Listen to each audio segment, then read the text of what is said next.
जय जगन्नाथ बंधुगण आपण मानक आमर यूट्यूब चैनल को पुणी थरे बहुत बहुत स्वागत। तेबे आसंतु बंधुगण वर्तमान रक्षा सूत्र बा मौली बा कलावा बांधिबा समय रे केउ मंत्र जप करिबा उचित केउ मंत्र पाठ करिबा उचित से विषय रे देखिबा। देखंतु बंधुगण अनेक लोक माने रक्षा सूत्र तो अवश्य बांधती किंतु केउ वैदिक मंत्र जप करिबा उचित ताहा जानि पारंती नाही। रक्षा सूत्र को सठिक मंत्र सहित बांधिबा द्वारा देवतांकर आशीर्वाद मिलिथाय माने सही देवतांकर आशीर्वाद मिलिथाय एवं व्यक्ति सुरक्षित होइथाय। ठीक अछि तेबे आसंतु आरंभ करिबा। प्रथमे जदि आपण ए पर्यंत हमर चैनल को सब्सक्राइब करि नाहंती तेबे निश्चिंत भाव सब्सक्राइब करंतु कारण आमे एही चैनल रे एही परि भाबरे वैदिक मंत्र एवं पूजा विधि गुडिक आनी थाउ। तिलक समय रे आमे केउ मंत्र जप करिबा उचित। जेते बेले आमे तिलक अन्य जनन को लगै थाउ सेते बेले आमे केउ मंत्र पाठ करिकि तांकु बा अन्यंकु तिलक लगेबा कथा आसंतु आमे प्रथमे सेही मंत्र देखिबा। हरि ओम स्वस्ति न इंद्रो वृद्धस्रवाः स्वस्ति न पूषा विश्ववेदाः स्वस्ति नस्ताक्ष्यो अरिष्ठनेमिः स्वस्ति न बृहस्पतिर्दधातु। तो एही मंत्र पाठ करिकि आमे अन्य जनंकु तिलक लगेबा उचित। एबे जेतेबेले केही आमो पई तिलक प्रयोग करंती माने अन्य केही आमको जदि तिलक लगेइबे तेबे आमे सेही समय रे केउ मंत्र जप करिबा उचित बा केउ मंत्र पाठ करिबा उचित आसंतु देखिबा।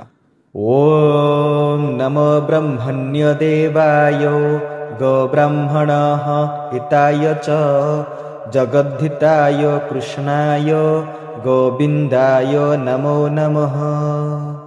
अन्य केही आमको जदि तिलक लगांती तेबे आमे तिलक नेबा समय रे तिलक ग्रहण करिबा समय रे एही मंत्र पाठ करिबा उचित एही मंत्र उच्चारण करिबा उचित। तेबे आसंतु बंधुगण वर्तमान रक्षा सूत्र बा मौली बा कलावा बांधिबा समय रे केउ मंत्र जप करिबा उचित केउ मंत्र पाठ करिबा उचित से विषय रे देखिबा। जेते बेले रक्षा सूत्र अन्य केही आमको बांधंती सेते बेले आमे केउ मंत्र पाठ करिबा उचित आसंतु देखिबा। हरि ओम व्रतेन दीक्षामाप्नोति दीक्षो याप्नोति दक्षिणं दक्षिणा श्रद्धामाप्नोति श्रद्धया सत्यमाप्यते। एही मंत्र पाठ करिबा उचित। ठीक अछि जदि आमे अन्य काहा को रक्षा सूत्र बांधुचंती तेबे आमे कोन केउ मंत्र पाठ करिबा उचित। जेतेबेले आमे अन्य काहा को रक्षा सूत्र बांधिबा सेतेबेले आमे एही मंत्र पाठ करिबा उचित। देखंतु हरि ओम जदा बध्नन् दक्षायणा हिरण्यं गुंसतानिकायो सुमनस्य मानः तन्मो आबध्नामि शतशारदाय युष्माञ्जरदष्टि यर्थासम्। ये थिला वैदिक मंत्र। वर्तमान आमे गोटे लौकिक मंत्र देखिबा माने लौकिक मंत्र विषय आमे देखिबा। आ लौकिक मंत्र बहुत सहज देखंतु। जेन बद्धो बलि राजा दानवेन्द्रो महाबलः तेन तम अभिबध्नामि रक्षे माचल।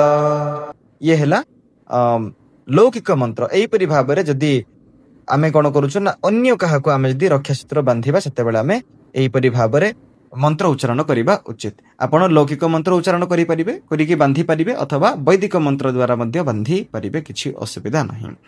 तेणु तिलक हेउ किंबा रक्षा सूत्र हेउ उभय रे वैदिक मंत्र पाठ करिबा बहुत शुभ एवं फलप्रद होइथाय। आशा करूछि आपनकु एही सूचना एही वीडियो बहुत बहुत भलो लागितिबो। जदि वीडियोटी भलो लागिला तेबे निश्चित भाबरे लाइक करंतु एवं अन्य मानक सहित शेयर करंतु। आपण मानक मतामत आम पई बहुत गुरुत्वपूर्ण तेणु दया करी मंतव्य बॉक्स रे आपनकर चिंताधारा निश्चिंत भाबरे दियंतु। आ जदि कोनोसी प्रश्न अछि तेबे निश्चिंत भाबरे पचारंतु। आ जदि कोनोसी पूजा विधि अथवा कोनोसी मंत्र जदि दरकार अछि तेबे निश्चिंत भाबरे कमेंट बॉक्स रे जणांतु। धन्यवाद।